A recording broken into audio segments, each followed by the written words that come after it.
Hospitalization? You're planning to use that as an excuse to slack off on housework even more.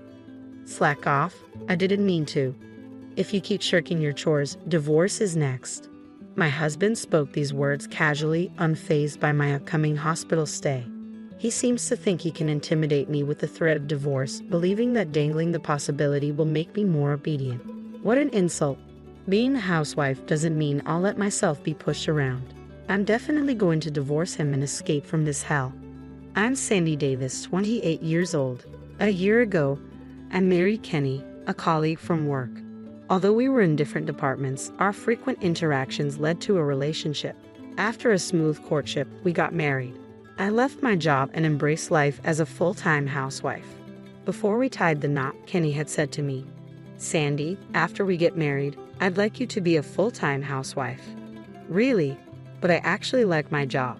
My mom was always a stay-at-home mom, and I think it's best for women to manage the home. Because of her, my dad could focus on his work without any stress. Is that so? Are you sure? I'm not exactly an expert in housework. That's all right. All I ask is that you manage the house without overburdening yourself. I'll handle the earning. All right, Kenny, if that's what you want, I'll give being a housewife a try. So, I left my job and embraced my new role as a housewife. Navigating the unfamiliar chores was tough, but I was living the life I had dreamed of with Kenny, whom I loved deeply. After losing my parents a few years ago, Kenny was my only family, and I was determined to cherish our life together. But happiness is fleeting. 6 months into our marriage, Kenny came home in an unusually foul mood. Normally, he'd greet me with a cheerful "I'm home," even if he was tired, but today was different. He sighed heavily and collapsed onto the sofa. I approached him with caution. "Kenny, welcome home. You look exhausted. Are you okay?" Dinner is ready. Would you prefer to eat first or take a shower?" "Hey, Sandy, can't you see I'm deep in thought? Stop bothering me." With wide eyes and a fierce glare, my husband erupted in anger. I had never seen him so enraged before, and I flinched instinctively. I'm sorry." Even as I quickly apologized, he made a loud, dismissive click of his tongue. His frustration spilled over as he began to vent his irritation on me. "Must be nice just lounging around the house all day." "Wait, Kenny, what's this all of a sudden? You're supposed to be a housewife, but you're really just idling away while I'm at work. You're really the worst." "Hold on, I'm constantly doing chores around the house." "Shut up, you're nothing but a leech and you have the nerve to talk back to me." Without warning, he yanked a handful of my hair, lifting it painfully. Terror surged through me, and I cried out in desperation, "Stop it." But my plea fell on deaf ears. For the next hour, I was bombarded with harsh words, being called an inept wife and a freeloader. "I'm cutting our monthly expenses," he announced, his disdain for me growing daily. At first, he reduced our spending money by $100, but now I was left with only half of what I used to receive. Our relationship had devolved into something far from husband and wife. It felt more like master and servant. And this was just a year into our marriage. A year might seem short, but for me, it was a year of torment. Since Kenny lost his temper, time seemed to drag agonizingly slow. Each night, I faced his reprimands and blame for every minor infraction. Despite everything, I stayed with Kenny because I couldn't bring myself to truly dislike him. I clung to the hope that one day he would return to the man I once knew. Then, one day, something unexpected happened. As I was cleaning the house, my cell phone rang. I glanced at the screen and saw a name I hadn't seen in ages. Lori, a former coworker. Thrilled by the surprise call, I quickly answered. "Hello, Lori. It's been a while." "Sandy, it's been too long. Do you have time to talk?" "Absolutely. I hope you don't mind me asking, but are you having problems with your husband?" "Problems? Why do you ask?" "I recently heard something unsettling. Kenny has been speaking poorly of you at work." "Wait, what's going on?" Lori explained that my husband had been portraying himself as very dominant at home. He'd been saying things like, "She can't do anything without me. She's utterly helpless with housework. If it weren't for me, she'd be divorced by now." Apparently, he had been bad-mouthing me to former colleagues and junior staff in his department. Since I used to work at the same company, everyone there knows me. Some of my old coworkers who are familiar with me had subtly defended me, but it seems this only angered Kenny further. He began ignoring and cold-shouldering those who stood up for me. As a result, the trust he had built was eroding. and the atmosphere in his department had reportedly become quite tense. Hearing this, Lori grew concerned and decided to reach out to me. I was left speechless by the news. I felt not only guilty but also deeply embarrassed that Kenny was causing problems for his colleagues. "I'm sorry, Lori. It seems Kenny has been stirring up trouble." "It's okay. He doesn't even listen to me at home." "I understand, but it's important to address this before it gets worse for both your sake and Kenny's." "You're right. Thanks, Lori. I'll make sure to talk to him tonight." "Try to, and remember, if you need to talk, I'm always here." After thanking Lori and ending the call, I returned to my cleaning, resolute to have a serious conversation with Kenny when he got home. I waited anxiously for his return. Several hours later, Kenny walked through the door as usual, heading straight for the fridge to grab a beer. Lately, he had stopped saying, "I'm home," or sharing details about his day. After finishing his meal, he would often start lecturing me, so I decided to bring up the topic before he could even take a sip of his beer. "Hey Kenny, how's work been lately?" "Ha! Why the sudden question? I'm not so incompetent that you need to worry about me. It's not about work. I actually heard something today. It seems you've been talking about me behind my back at the office." "Talking behind my back? What are you talking about?" "Don't play dumb." I stared at him, making it clear that I wasn't buying his act. I confronted him directly, catching him off guard. "What's your goal here? It's not just at home. You're bad-mouthing me at work too. What's the point of creating a toxic atmosphere in your department?" "Huh? What are you talking about? Do you realize that everyone is suffering because of you, Kenny? Why can't you see that? If you want to criticize me to my face, go ahead, but don't drag your colleagues into this mess." As soon as I finished speaking, a sharp slap echoed through the room. A dull, spreading pain on my left cheek made me realize my husband had just hit me. "Why did you do that?" "Why? It's because you keep talking back." "Talking back? I was just trying to express my concern for you, Kenny." "Be quiet. You have no right to boss me around. Understand this. You're only here because of me. If you get that, then stay silent and manage the house." His words were harsh and delivered with a cold, commanding tone. I was left speechless, overwhelmed by fear that paralyzed me. Despite my instinct to respond, my body refused to move. Afterward, Kenny resumed drinking his beer as if nothing had happened. He laughed while watching TV and ordered me to bring him snacks. In the end, no matter how much I worried about him or tried to communicate my concerns, it seemed futile. No matter what I said or did, I couldn't get my husband to understand. His treatment of me continued to deteriorate day by day. My heart and body were both suffering. One day, while on my way to the grocery store, I was suddenly overcome with severe nausea. My vision blurred, and an intense dizziness struck me so violently that I couldn't stay on my feet. When I came to, I found myself in a hospital bed. The doctor, seeing me awake, explained my condition with gentle concern. "You collapsed on the street. You're suffering from malnutrition, and the stress has caused you to develop a stomach ulcer. Hospitalization. But I'm a stay-at-home wife, and the household chores." "What are you talking about? If you keep going like this, you'll end up completely worn out." "I understand, but..." It was already past 7 p.m., so I decided to contact my husband to bring me some clothes. As I pulled out my phone, I was surprised to find a flood of messages that had arrived within the past hour. "Where are you? Get home immediately. You're such a drain on my finances, neglecting your chores."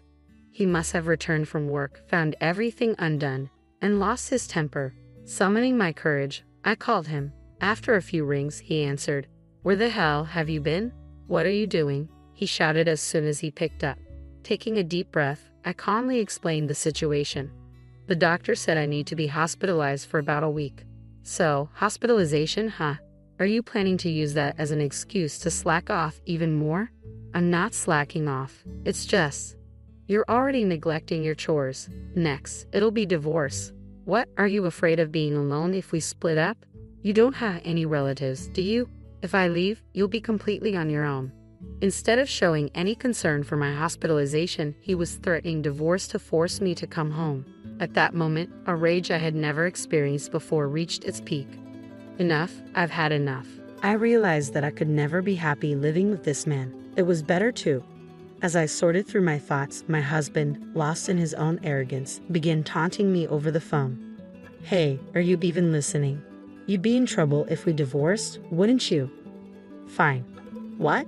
What did you just say?" I said, fine, let's get a divorce. No, you must be kidding. Do you even understand what a divorce means? Of course I do, but if that's what you want, then you can start by preparing the divorce papers. Ha! As if you have the courage to actually follow through. Just remember this. In frustration, my husband abruptly ended the call without waiting for a response. Later, my phone rang again. This time, it was my former boss from my old job. Even after I became a housewife, my old boss had reached out to me several times. I had always been passionate about earning certifications, accumulating several before my marriage. These certifications, earned during my student days and early career, had greatly benefited my job, earning me a reputation and trust from higher-ups. Despite my decision to quit after getting married, they had made several attempts to keep me on board. Now, as I contemplated divorce while in the hospital, I also considered returning to work. When I shared this with my boss, he was immediately supportive. He agreed to reinstate me and even arranged for company housing. It was decided that I would return to work and move into the dormitory next month. I'm ready now. I can leave my husband anytime. When I returned home from the hospital, I found the completed divorce papers on the desk. Without hesitation, I signed them and immediately submitted them to the courthouse. I rushed back home, packed my essentials, and left before my ex-husband returned. A few hours later, while taking a breather in a budget hotel, my phone buzzed with a call from Kenny. Reluctantly, I answered his persistent calls, and he immediately started yelling. Hey, did you get discharged from the hospital today? Yes, so what? I replied calmly. What do you mean, so what? You signed the divorce papers and left. Why didn't you wait for me to come back? You already know the answer. There's no reason for us to live together when we're practically strangers now, is there? Huh? Strangers? What are you talking about? You threw away the divorce papers, didn't you? Threw them away? You got scared when you realized I was serious about the divorce and threw them away, right? Kenny seemed convinced that I couldn't possibly go through with the divorce. He spoke as if I had no intention of ending our marriage and must have discarded the papers. Responding to his misunderstanding, I replied with a hint of sarcasm. Listen, you're mistaken. I never threw away the divorce papers. Then where are they? I've submitted them to City Hall.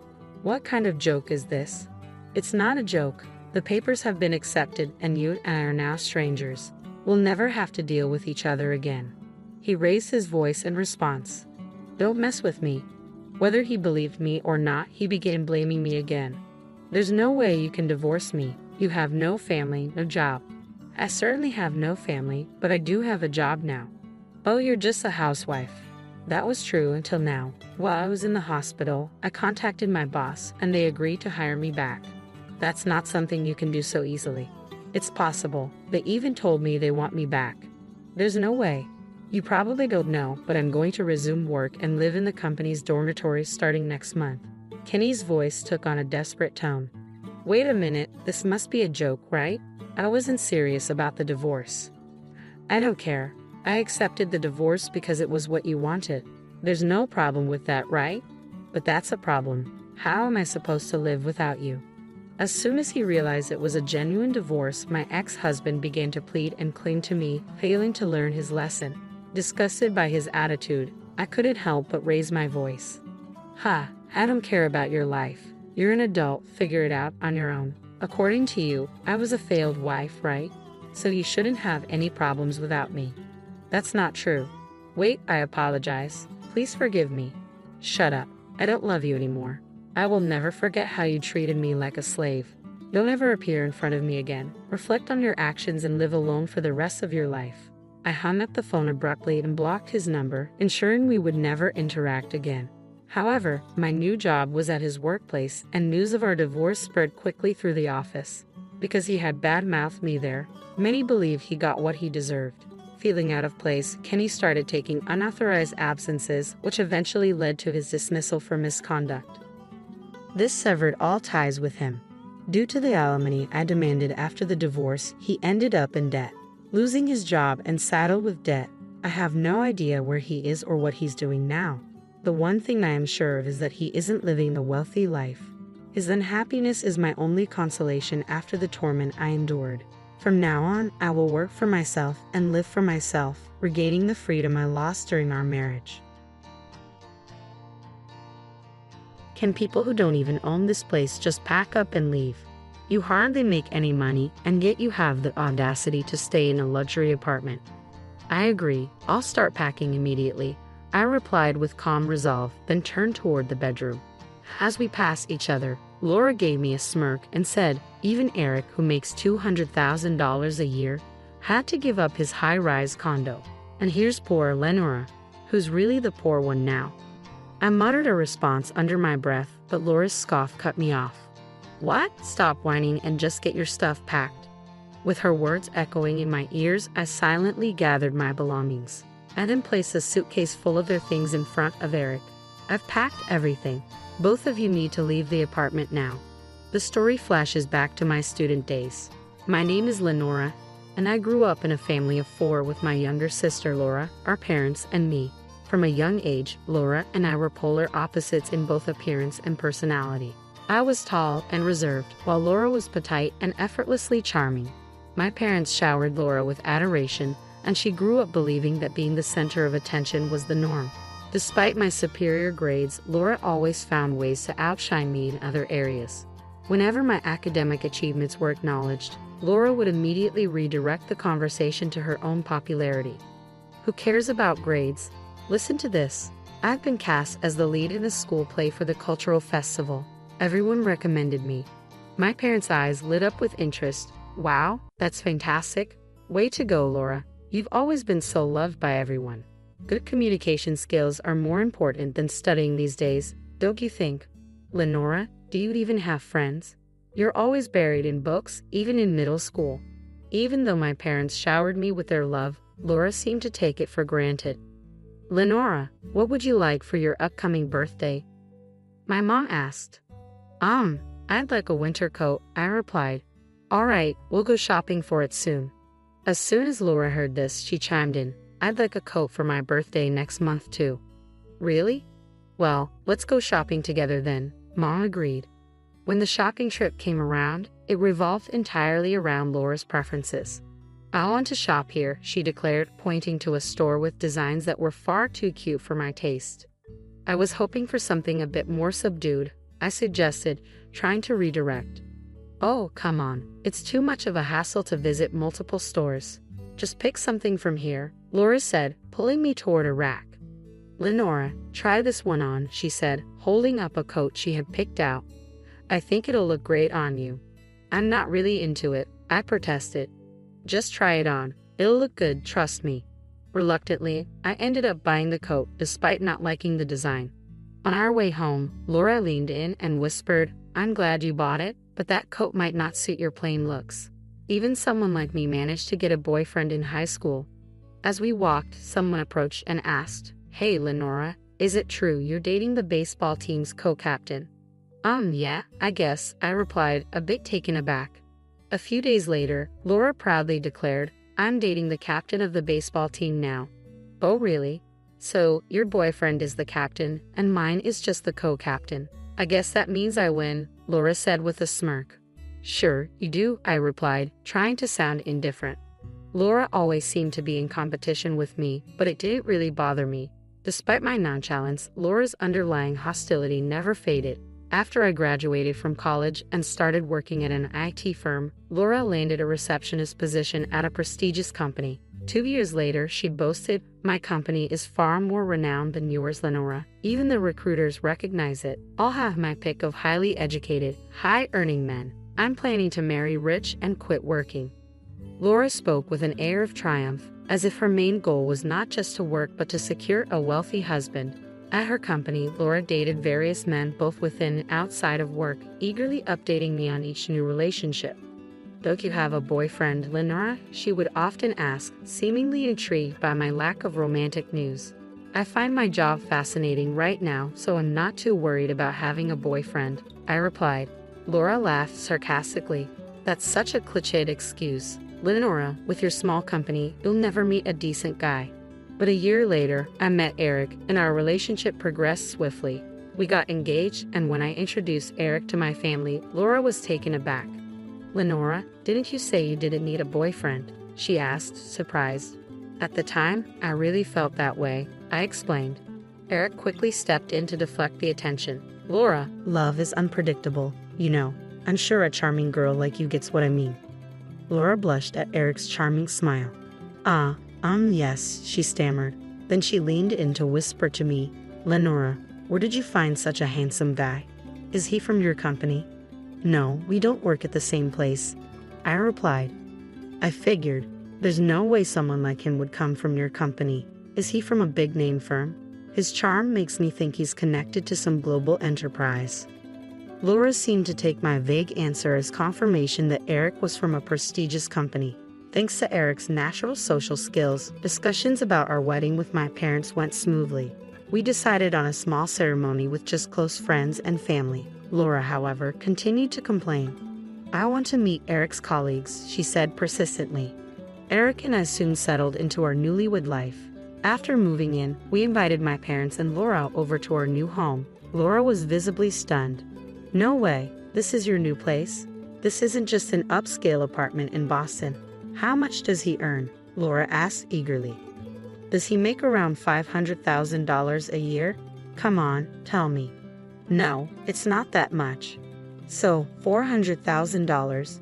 Finally, you got it. It's $200,000. Ah, I see. Well, that makes sense, Laura said, trying to mask her surprise. After prying Eric's salary out of me, Laura muttered to herself, handsome, eloquent, and high-earning. Laura gets everything. Then she declared a competition of sorts. I'm going to find someone who's more handsome and earns more than Eric. Just wait and see. Determined, Laura threw herself into the search for a marriage partner, frequently attending matchmaking events. A few months later, she began visiting us often, sometimes even dropping by when I was at work. Hey Eric, did Laura stop by again today? How long was she here? I asked. I don't remember exactly, Eric replied. After a brief chat, Laura left soon after. Thanks for always being there for my family, I said. Eric smiled reassuringly. What are you talking about? Your family is my family, Lenora. His words comforted me, and I stopped worrying about Laura's frequent visits. But one day, when I came home from work, I found Eric and Laura sitting together in the living room, waiting for me. Laura, you're here again. What's going on with you two? Eric's expression was serious.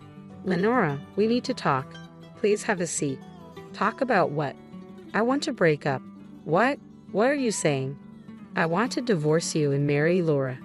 Are you serious? I have a child with Laura, I said, stunned. What? Laura interjected with a smirk. Sorry, Lenora. I'm in love with Eric. We want to be a happy family with our child, so we need you to step aside. I was floored to discover that Laura had been cheating with Eric all along. As I struggled to process the betrayal, Laura continued, Since you introduced me to Eric, I've been searching for someone better. Finding someone as great as Eric, who makes $200,000 a year, was tough. Looking back, Laura's interest in Eric does make sense. Laura went on, One day, I ran into Eric while I was feeling down. He was so comforting, and that's when I realized I could just take him from you. That's incredibly selfish, I said, my anger rising. Laura didn't seem to notice, so I added, If you step aside, it'll show that I'm better than you. I was seething with anger. Laura's selfishness had always been a problem, but I had tolerated it because we were family. Not this time. I couldn't stand by and be treated this way. I wouldn't forgive either of them. Fine, I said, trying to keep my voice steady. Oh, right, I knew you'd step aside so easily. After all, someone as plain as you doesn't deserve someone as great as Eric. So, you'll be moving out of this fancy apartment, right? It's too good for you anyway. At Laura's words, Eric interjected quickly. Hold on. Whether I own this apartment or not, we should sit down and talk this through. Laura dismissed him with a wave of her hand. Are you kidding? You don't even make that much money, and you want to stay in a luxury apartment. How shameless. I agree. I'll start packing now, I said quietly, heading toward the bedroom. As I passed by, Laura laughed and said, Poor Lenora, having to give up a $200,000 a year guy like Eric in a fancy high-rise apartment. Who's the real loser here? I muttered under my breath at her comment. Laura scoffed, Excuses, excuses. Just get your stuff packed. With Laura's voice fading into the background, I silently packed up my belongings. I placed all the packed items in front of Eric. Here, all of your stuff is packed. Now you both need to leave this apartment. Laura looked bewildered. What are you talking about? You're the one who's supposed to move out. No, it's you and Eric who need to leave. Both of you. What are you saying? Laura asked, confused. You were the one who said it's shameless to stay in a luxury apartment without making much money, I said. Laura, Eric, do you understand what I'm saying? Could you explain it to Laura here? Eric spoke so softly it was almost a whisper. This apartment isn't mine. What do you mean? I didn't buy this apartment. Lenora did, so it's in her name. Laura's face twisted in confusion. Why would you put it in Lenora's name? Eric should be the owner, since he makes more. Eric's voice grew even quieter. Actually, my income is less than Lenora's. What? But you make $200,000 a year. That $200,000 is Lenora's salary, not mine, Eric clarified. You're lying, Laura exclaimed. It seemed Laura was starting to grasp the situation. I continued, our household income is around $200,000, but most of that comes from me. After landing a job in IT and running a successful app business, my income grew significantly. That's when I met Eric. I started dating him because his cheerful personality was a welcome break from my hectic workdays. I expected that once we got married, he'd give up his part-time job. But as my income increased, Eric's work ethic diminished. By the time I finished explaining, Laura's face had drained of color. Wait, Eric has a job, right? He's not unemployed? He's essentially unemployed, I said.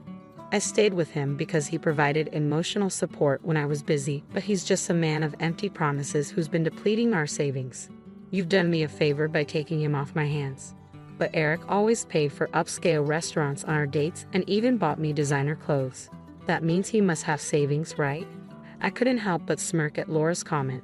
That's just Eric for you, always putting on a show. He's been reckless with his credit card to impress people. I was the one left to clean up his financial mess. From now on, our accounts will be separate. You two will need to figure out how to handle the bills. Wait, so he's been spending wildly on credit cards without any savings? Who does that? I don't understand the mindset of someone foolish enough to cheat with his wife's sister. And honestly, the mindset of a woman who cheats with her sister's husband is beyond me as well. So you're saying my dreams of marrying a man who earns $200,000 and living a luxurious life in a high-rise condo are completely ruined? Without a shred of mercy, I kicked both the pathetic Eric and the crumbling Laura out of my apartment. I swiftly finalized my divorce with Eric and filed for alimony. Given their confession of infidelity, they had no grounds to contest the financial demands.